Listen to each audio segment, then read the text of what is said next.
बिस्मिल्लाहिर्रहमानिर्रहीम। अस्सलाम वालेकुम। आप देख रहे हैं हालात। मैं हूं सईद चौधरी। साबिक सदर आरिफ अलवी ने अमेरिका में एक छोटू से टीवी चैनल को इंटरव्यू दिया है। क्या उन्होंने ये इंटरव्यू दे के अपने जो बातें की हैं, उन्होंने अपने हलफ की खिलाफ वर्जी की है? क्या उनके खिलाफ पाकिस्तान में इस इंटरव्यू के हवाले से कोई कार्रवाई हो सकती है? आइन क्या कहता है? क्या उनसे मुराद जो है साबिक सदर की वो वापस ली जा सकती हैं? ये मुतालबा सामने आया एक सीनियर साफ़ी की तरफ से। तो इसकी आइनी पोजीशन जो है वो हम आपके सामने रखेंगे। और फिर अख्तर हुसैन साहब जो हैं जुडिशल कमीशन में पाकिस्तान बार काउंसिल के नुमाइंदे, उन्होंने इस्तीफ़ा दे दिया है। उन्होंने अपने इस्तीफ़ा में क्या लिखा है और असल वजह क्या है इस इस्तीफ़े की, वो भी हम आपके साथ शेयर करेंगे। इमरान खान और शेर अफजल मरवत ने दरखास्तें दी हुई हैं जनाब सुप्रीम कोर्ट में कि जो 8 फरवरी को इलेक्शन हुए थे गुज़श्ता साल 2024 में, वहाँ बड़ी धांधली शांधली हुई, तो उसकी इंक्वायरी के लिए उन्होंने दरखास्तें दी हुई हैं और वो दरखास्तें जो है समाअत के लिए मुकर्रर हो गई हैं। क्या ये दरखास्तें काबिल सुनवाई हैं? इनकी समाअत हो सकती है आईनी बेंच में? क्या सूरत हाल क्या आगे जाके बनेगी? लेकिन इससे पहले एक और भी चीज़ है। इमरान खान जो भी बयानियाँ बना रहे हैं, जब से इनकी हुकूमत गई है, इलेक्शन हुए हैं, जनरल इलेक्शन उसके बाद हुए हैं, अब तक इन्होंने जो भी बयानियाँ बनाया है वो सारे बयानिए पिट गए हैं। और अब नौबत कहाँ तक पहुँच गई है वो भी हम आपके साथ शेयर करेंगे। लेकिन इससे पहले एक और बड़ी दिलचस्प खबर है जो मीडिया पे नहीं आई। ये जो फौजी अदालतों वाला केस चल रहा है ना सुप्रीम कोर्ट के आईनी बेंच के सामने, कि सिविलियंस का मिलिट्री कोर्ट्स में ट्रायल नहीं हो सकता। बैरिस्टर इर्तजाज हसन साहब जो हैं वो भी उसमें फरीक हैं और उनके वकील हैं सरदार लतीफ़ खोसा साहब। जिस दिन लतीफ़ खोसा साहब ने दलाइल दिए हैं ना, तो उस दिन जो मुकालमा हुआ है बेंच के एक अहम रुकन है justice mister justice Naeem Akhtar Afghan साहब, उनका और लतीफ़ खोसा साहब का। अब लतीफ़ खोसा साहब दलाइल दे रहे हैं, कुछ पढ़ पढ़ के बयान कर रहे हैं अदालत के अंदर। तो इस पे नईम अख्तर अफगान साहब ने कहा उनसे कि भाई साहब, यानी तैयारी का आलम देखें कि किस तरह की तैयारी करके जाते हैं ये, और फिर कहते हैं जनाब हमें इंसाफ नहीं मिला। जब आप अदालत की सही मुआवनत ही नहीं कर पाएंगे तो फिर आप अपने हक में या अपनी मर्जी का फैसला उसकी तवक्को कैसे कर सकते हैं? अब ये जो दलाइल दे रहे थे कुछ पढ़ी जा रहे थे, तो इस पे नईम अख्तर अफगान साहब ने कहा कि जनाब आप जो रिटन सबमिशंस हैं, जो तहरीरी तौर पे आप पहले ही सबमिट करवा चुके हुए हैं, वही पढ़ी जा रहे हैं आप। तो आप हमें वैसे ही रिटन सबमिशन जो हैं हमें दे दें। तो फिर इन्होंने कहा जनाब नहीं, मैंने पढ़ना है। फिर उन्होंने जो नईम अख्तर अफगान साहब ने बात की है ना, वो कहीं रिपोर्ट नहीं हुई। वो बड़ी दिलचस्प बात की है। उन्होंने कहा जनाब लग रहा है, बड़ी माजरत के साथ मैं ये कहूँगा, मिस्टर जस्टिस नईम अख्तर अफगान साहब ने लतीफ़ खोसा से कहा कि बड़ी माजरत के साथ मैं ये कहूँगा कि आप जो पढ़ रहे हैं, मुझे ये लगता है कि आप भी ये पहली मरतबा पढ़ रहे हैं। यानी ये जो रिटन सबमिशंस हैं तैयार किसी और ने की हुई थी और जिम्मेदारी इनकी लगाई हुई थी जनाब लतीफ़ खोसा साहब की। अब अगर ये तवक्को करें ऐसे दलाइल की बुनियाद पे, और वो मैंने अर्ज किया कि जनाब जो सलमान अकरम राजा साहब ने दलाइल दिए थे, उन्होंने जो फैसला दिया था ये फौजी अदालतों के खिलाफ, सिविलियंस के फौजी ट्रायल के खिलाफ कलदम किया था, तो उस फैसले में ही उन्होंने नक्स निकाल दिए कुछ कि जनाब ये फैसला ही ठीक नहीं है, इसका जो नतीजा है वो दुरुस्त है, लेकिन जो वजूहात बयान की गई वो दुरुस्त नहीं है। बहरहाल ये अभी केस चल रहा है फौजी अदालतों वाला, तो देखें कब तक फैसला आता है। और मैं अब तक की जो प्रोसीडिंग उसकी बुनियाद पे ये पेशगोई कर सकता हूँ कि ये जो फैसला था फौजी अदालतों में सिविलियंस की ट्रायल वाले, यानी कोर्ट मार्शल नहीं हो सकता सिविलियंस का, वो फैसला कलअदम हो जाना है। लेकिन ये हो सकता है कि कुछ रहनुमा असूल जो हैं वो बेंच की तरफ से फराहम कर दिए जाएं। और अब आते हैं जनाब ये जो अख्तर हुसैन साहब जो हैं, इन्होंने जो इस्तीफ़ा दिया है। अख्तर हुसैन साहब पाकिस्तान बार काउंसिल के नुमाइंदा के तौर पे 3 मरतबा ये वहाँ मेंबर के तौर पे, जुडिशल कमीशन के मेंबर के तौर पे काम कर चुके हैं। अब उन्होंने ये इस्तीफ़ा दे दिया अपने ओहदा से। अच्छा, बहुत सारे लोगों का ये ख्याल है कि ये इनका ताल्लुक जो है एहसन बून या आज़म नज़ीर तारड़ ग्रुप से है। ऐसा नहीं है, उनके ग्रुप से इनका ताल्लुक नहीं है। और इन्होंने जो इस्तीफ़ा दिया है, बहुत सारे लोगों का ख्याल है कि शायद ये जो एहसन बून और आज़म नज़ीर तारड़ ग्रुप के प्रेशर पे, उनके दबाव पे इन्होंने इस्तीफ़ा दिया है। ऐसा भी नहीं है। असल में अख्तर हुसैन साहब जो है ये आबिद हसन मंटो साहब बड़े सीनियर वकील हैं, सुप्रीम कोर्ट बार एसोसिएशन के सदर भी रह चुके हुए हैं, अवाम वर्कर्स पार्टी के सरबराह हैं वो। ये इनका ताल्लुक आबद मंटो की पार्टी से है, अख्तर सैन साहब का। और जो मेरी इत्तला है कि जनाब जो इनकी पार्टी का प्रेशर था, आबद हसन मंटो ग्रुप का जो प्रेशर था, उस प्रेशर के तहत इन्होंने अख्तर सैन साहब ने इस्तीफा दिया है। वजह क्या बनी है? वजह ये बनी है कि अख्तर सैन साहब ने जो आखिरी जुडिशल कमीशन का इजलास हुआ है, जिसमें सुप्रीम कोर्ट में 8 जजों का तकर्रर किया जाना था, फिर 6 का जो है वो फाइनल हुआ और 7 में जो है वो आर्जी तौर पे उनको ले जाया गया है मियां गुलशन औरंगजेब साहब को। अख्तर सैन साहब ने इस्लामाबाद हाई कोर्ट के चीफ जस्टिस आमिर फारूक की सुप्रीम कोर्ट ले जाने की मुखालफत की थी और उन्होंने कहा जनाब वहाँ सीनियरिटी का इशू है, वो सीनियरिटी का मसला हल होने तक इनको सुप्रीम कोर्ट ले जाने का जो मामला है वो मौखर कर दिया जाए। लेकिन इनकी बात वो ज़ाहिर है वोट जो है दूसरी तरफ ज़्यादा चले गए, तो इनकी बात जो है वो तस्लीम नहीं की जा सकी थी। और फिर तो ये वहाँ इन्होंने जो वज़ीर कानून और अटार्नी जनरल जिस साहब की हमायत कर रहे थे अख्तर सैन साहब ने, एक तो उसकी मुखालफत की थी। और वो कौन है? वो लाहौर हाई कोर्ट के हैं जनाब मिस्टर जस्टिस अली बाकर नजफी साहब। वैसे तो शुजात अली खान साहब का भी नाम था, दोनों नामों पे एतराज़ात किए गए और ये मामला जो है मौखर कर दिया गया अगले इजलास तक। तो अख्तर सैन साहब अगर अटार्नी जनरल और वज़ीर कानून के साथ मिल जाते तो ये तकर्रर जो है, ये 2 नाम जो मैंने बयान किए, शुजात अली खान साहब और अली बाकर नजफी साहब, ये सुप्रीम कोर्ट के जज हो सकते थे। वोटिंग ही हो रही है उत्थे, अख्तर सैन साहब ਨੂੰ ਇਹ ਇਤਰਾਜ਼ ਆ ਕਿ ਜਨਾਬ ਉੱਥੇ ਮੌਸਰ ਮੁਸ਼ਾਵਰਤ ਤੇ ਹੁੰਦੀ ਨਹੀਂ ਹੈਗੀ। 26ਵੀਂ ਆਈਨੀ ਤਰਮੀਮ ਤੋਂ ਪਹਿਲਾਂ ਜੱਜ ਜਿਹੜੇ ਸੀ ਜ਼ੇਨ ਬਣਾ ਕੇ ਆਉਂਦੇ ਸੀ, ਇੱਕ ਰਿਟਾਇਰਡ ਜੱਜ ਉਹਨਾਂ ਦੇ ਨਾਲ ਮਿਲਿਆ ਜਾਂਦਾ ਸੀ ਔਰ ਵੋਟ ਪੈਂਦੇ ਸੀ ਤੇ ਉਹ ਆਪਣੀ ਮਰਜ਼ੀ ਦੇ ਜੱਜ ਲੈ ਆਉਂਦੇ ਸੀ। अब सूरत हाल मुख्तलिफ है, मौसर मुशावरत अब भी नहीं हो रही, इलेक्शन हो रहा होता है वो, उनका ये कहना है और ये बड़ा वैलिड पॉइंट है। तो अली बाकर नजफी साहब जो हैं, ये इनके सबसे बड़े हामी जो है ना वो हैं मोहम्मद हसन बून साहब। मोहम्मद हसन बून साहब जो हैं उनके वालिद के शागिर्द भी रह चुके हैं ला कॉलेज में और अली बाकर नजफी के वो क्लास फेलो भी रहे हुए हैं। दोस्ती है उनकी एक तरह से आप कह सकते हैं। वोटा वाले काम हो गया ना फिर जो अख्तर सैन कह रहे ने, यानी अख्तर सैन साहब ने ना ही ते एसन बून ग्रुप दी प्रेशर ते इस्तीफा दिता, ना ही कोई और वजह।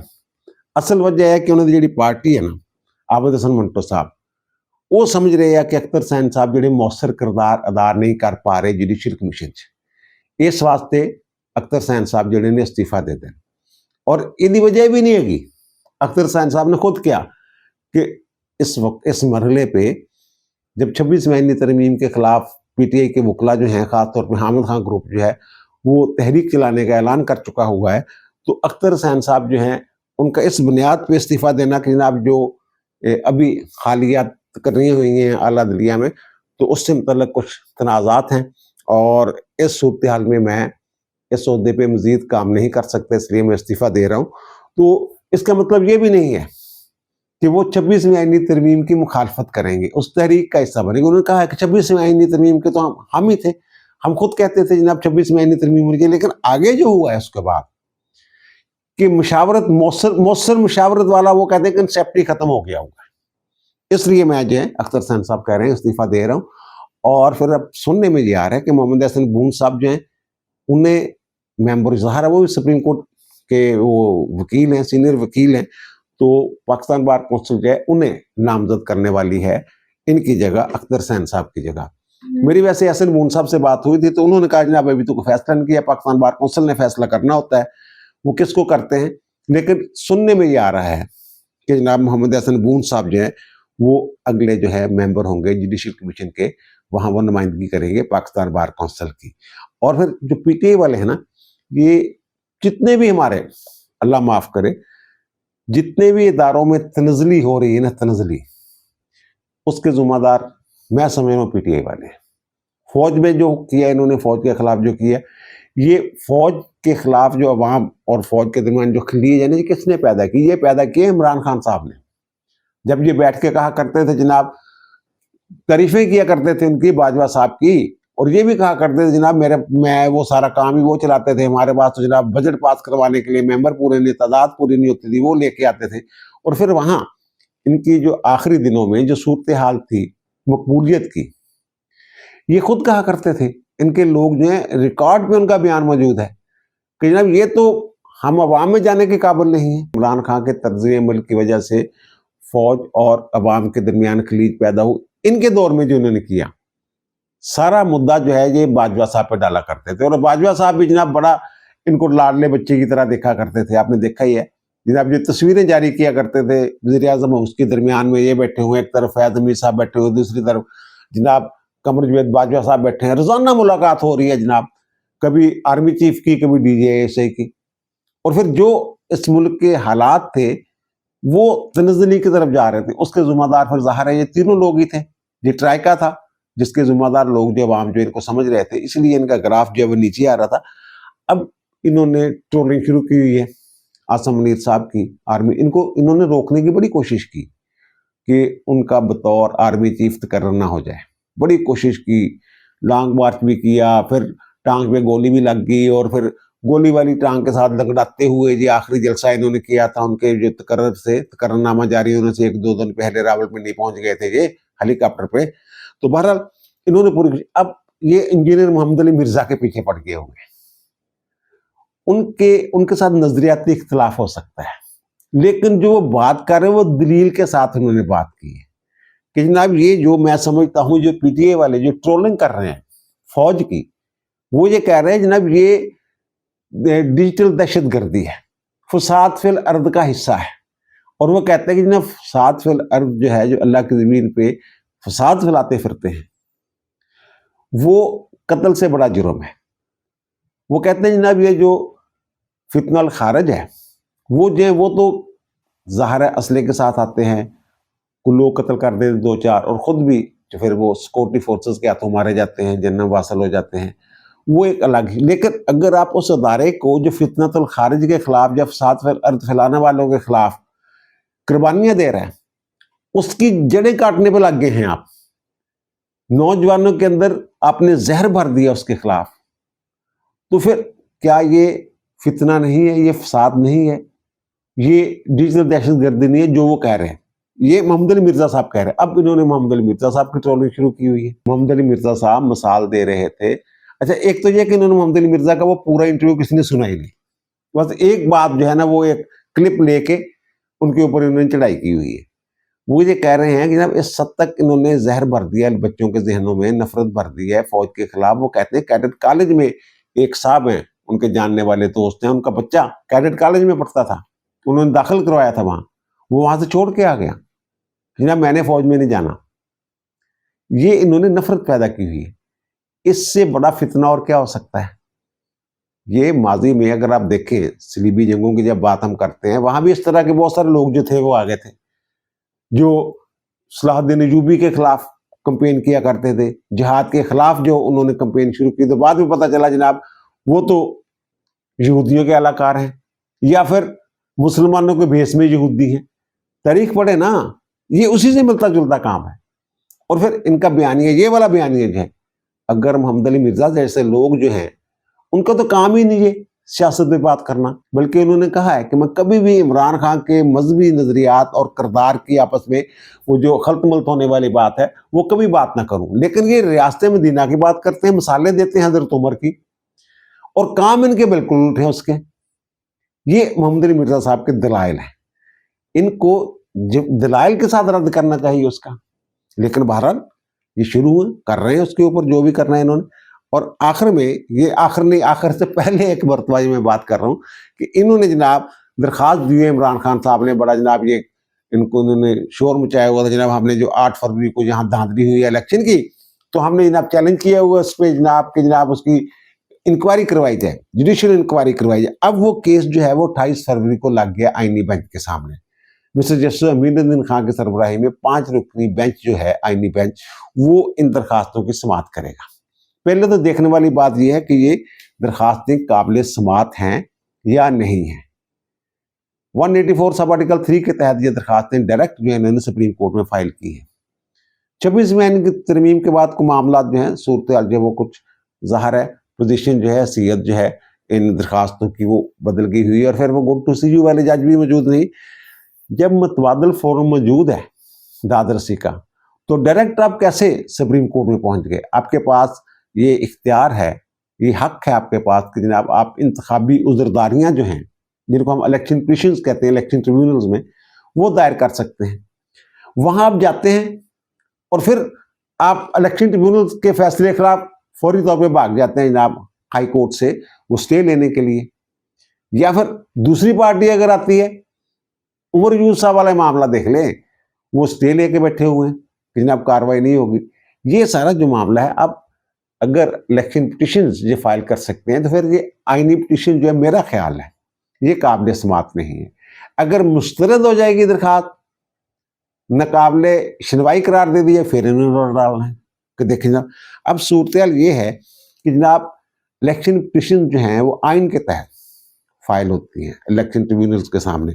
तो 112 इलेक्शन पिटिशन जो है ना, उनके फैसले हो चुके होंगे। ये फाफन की रिपोर्ट है, उसके मुताबिक अच्छा उसमें 33 दरखास्तें जो थी जो अब तक फैसले हुए वो पीटीआई की थी। या पीटीआई वाले तो हैं ही नहीं ना, पीटीआई की हमायत या जो दावा करते हैं हम पीटीआई वाले हैं, उनकी मैं बात कर रहा हूँ।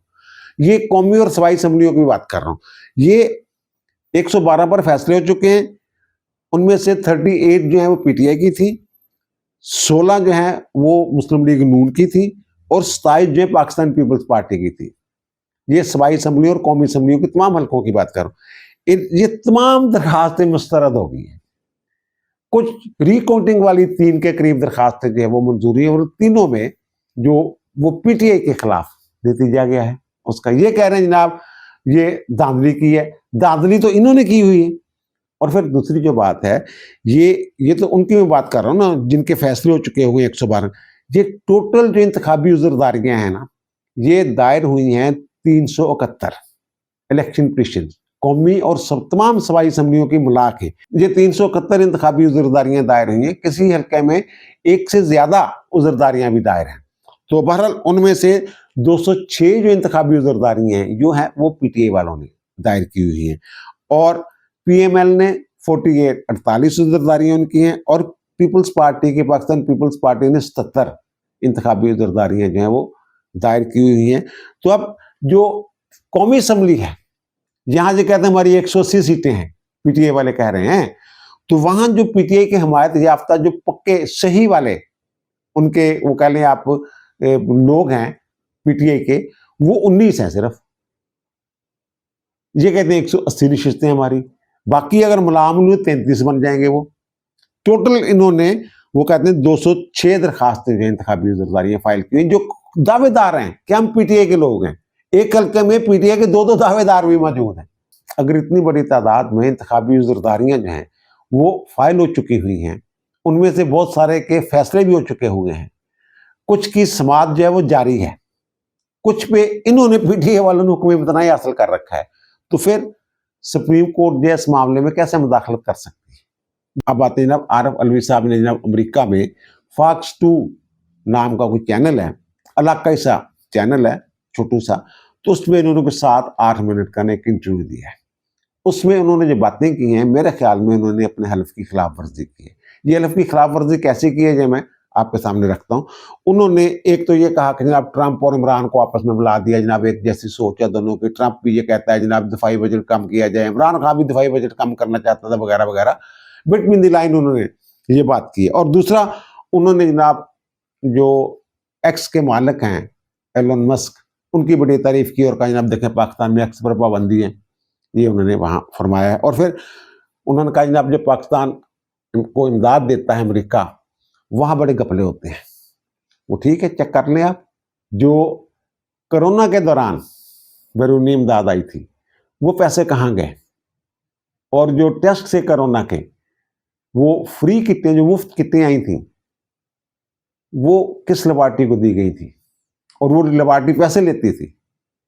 फ्री आई थी, फ्री करना था, मुफ्त करना था, लेकिन वो लेबॉर्टरी पैसे लेती थी। वो चेक कर ले कौन सी लेबॉर्टरी है। और फिर वो कहते हैं जनाब पता नहीं 11 मिलियन या कितने मिलियन डॉलर इलेक्शन के दौरान दिए थे अमेरिका ने, तो जनाब ये तो जनाब धांधली ज़्यादा इलेक्शन है, धांधली वाला इलेक्शन है, ये उन्होंने कहा। सदर साहब कह रहे हैं, आरिफ अलवी साहब। तो ये अब ये भी सुनने में आया है, जो रिपोर्ट आई है वो ये है कि जो ये जिन 11 मिलियन डॉलर की बात कर रहे हैं ना, वो 2018 में आए थे। 2024 में अमेरिका की तरफ से ऐसी कोई इमदाद ही नहीं आई थी। तो ये सरासर झूठ बोल रहे हैं। अब ये हलफ उठाते हैं जो सदर मुमलकत हैं, वो आइन और कानून की पासदारी का, हिफाजत का, मुल्क के मफाद का, ये तो हलफ उठाते हैं, गैर जानबदार रहने का ये हलफ तो, और अपने ज़ाती मफादात जो है वो मुल्की मफादात के आड़े नहीं आने दूंगा, ये भी हलफ उठाते हैं। और ये भी एक हलफ उठाते हैं कि जो मेरे इल्म में बात आएगी जो पाक और उसका इज़हार पाकिस्तान की सालमियत के खिलाफ होगा, पाकिस्तान के खिलाफ होगा, मैं वो राज अफशा नहीं करूंगा, वो बात नहीं करूंगा। पहली बात जो है कि सदर मुमलकत साबिक सदर ये बात कर रहे हैं तो यही समझा जाएगा जनाब सदर साहब के इल्म में है, वाकईतन उसके इल्म में है सदर के, तो उन्होंने ये काम जनाब ये अब बता दिया उन्होंने जाके। और दूसरी जो बात ये है कि जो सदर मुमलकत है ना, ये 2 साल तक सब्जेक्ट टू हिज ओथ रहता है। ये 2 साल तक इसके लिए लाजम, यानी कि जो सरकारी मुलाजम हो या सदर हो, सदर भी जो कौमी खजाने से तनख्वाह लेता है ना आइन के आर्टिकल 260 के तहत, वो पाकिस्तान सर्विस में उसका शुमार होता है।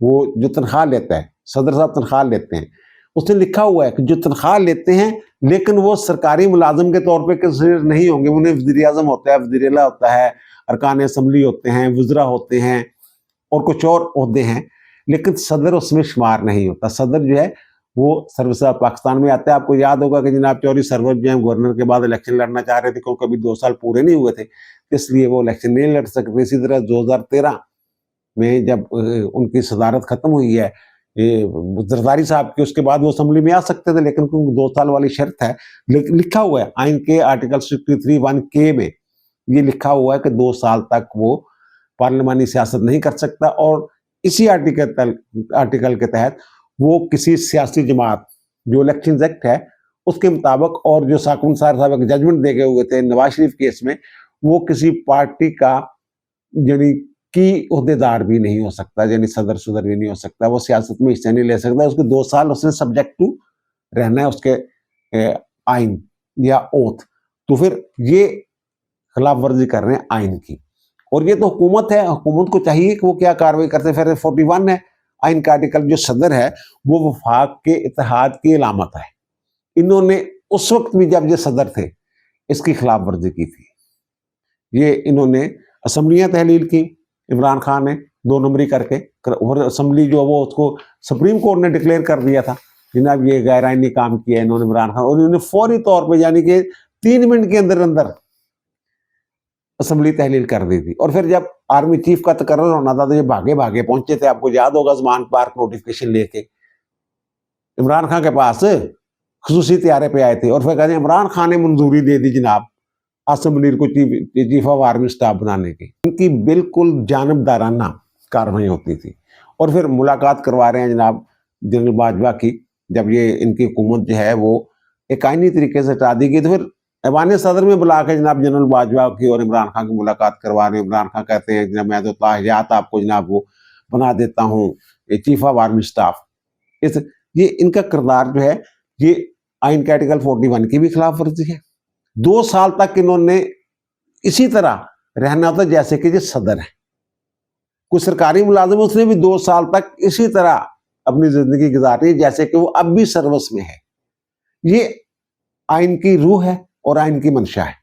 अब इन्होंने आइन के आर्टिकल 41 की ये खिलाफ वर्जी कर रहे हैं, 63(1) की खिलाफ वर्जी कर रहे हैं, और आइन के आर्टिकल 260 में ये लिखा हुआ है कि वो कोई सरकारी मुलाजम हो या फिर कोई ओहदेदार हो जो कौमी खजाने से तनख्वाह लेता हो, वो एक ही बात है। और सदर साहब उसी के, वो कहते हैं उसी में शुमार होंगे। और सदर साहब ये जो आर्टिकल जो मैंने आपके सामने रखे हैं ये उनकी खिलाफ वर्जी के मुर्तकब होंगे। अब पार्लियामेंट को चाहिए कि जनाब कुछ करे, कोई करारदाद पेश करे, या तो इनकी जमानबंदी की करारदाद आए या फिर इनके मुराद जो हैं वो वापस ले ली जाएं सदर साहब की। ये हो जाता है सदर से, जैसे फौज वाले जो हैं जब कोर्ट मार्शल करते हैं तो उसके मुराद सारी वापस ले लेते, रैंक शैंक सब खत्म।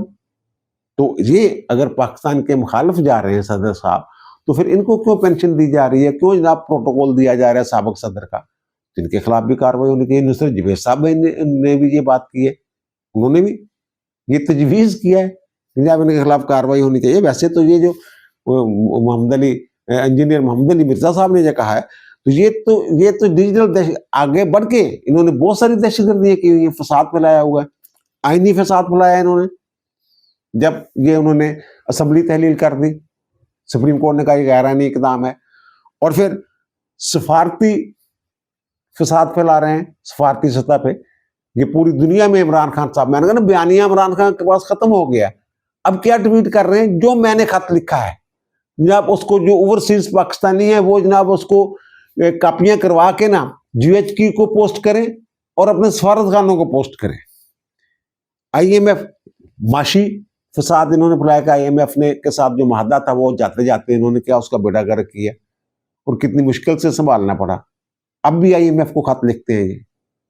और जो ये PDM की हुकूमत के दौरान इनके जो शौकत तरीन साहब बात कर रहे हैं जो 2 सूबाई वज़रा से कि जनाब ये आप IMF को खत लिखें कि हम आपकी बात नहीं मानेंगे, और फिर सियासी फसाद फैलर है उसके भी मुर्तकब हो रहे। जैसे उमर यूब साहब ने ये कहा है कि जनाब 8 अजला हैं बलूचिस्तान के, वो तो पाकिस्तान के हाथ से निकल गए हैं, कि कहीं ऐसा ना हो कि जनाब UN में कुछ मुल्क चले जाएं और कहें जनाब उनको तस्लीम कर लें और यहाँ अमन दस्ते आ जाएं। ये इस तरह की जब बातें करेंगे, और बयानिए की बात जो मैं अर्ज कर रहा हूँ, ये भी देखें ना कि इनके जो PTA वाले हैं महर शराफत साहब, उन्होंने एक ट्वीट किया होता है 1-2 दिन पहले कि जनाब वो जनाब इमरान खान के ना कमरे के अंदर वो शरबत जो है वो उसका छिड़काव कर दिया गया है, यानी चीनी वाला पानी जो है, और फिर उनके दरवाजे भी जनाब लॉक हो गए हैं, कीड़े मकोड़े अंदर आने शुरू हो गए हैं, बाथरूम के पता नहीं पाइप बंद कर दिए वगैरह वगैरह। और जनाब फिर ये भी शोर मचाते हैं जनाब इमरान खान के बच्चे बड़े परेशान हैं, इमरान खान की बात नहीं करवाई जा रही बच्चों के साथ। और बच्चे जो हैं ये वैसे कुदरत का एक अपना निज़ाम है, इनका झूठ हर मौके पे पकड़ा जा रहा है कि बच्चे परेशान हैं जनाब उनसे बात नहीं हो रही। और इनका बेटा जो साहबजादा दुबई में वो सैर सपाटे करता फिर रहा है, कभी अपनी वालदा के साथ बच्चे फिर रहे होते हैं, तीनों बच्चे जो हैं उनकी तस्वीरें जो सोशल मीडिया पे जो है वो गर्दिश कर रही होती हैं। अब उनकी जो शाहिद आफरीदी के साथ तस्वीर जो है वो आ गई हुई है, तो ज़ाहिर है फिर उसकी भी ट्रोलिंग हो रही है। PTI वाले ही कर रहे हैं, ये भी हो सकता है नून लीग वाले PTI बन के कर रहे हो, लेकिन ट्रोलिंग उनकी भी हो रही है कि जनाब मैच देखकर नजाशियां करना आ सकते तो पाकिस्तान आके बजी नहीं मिल जाओ।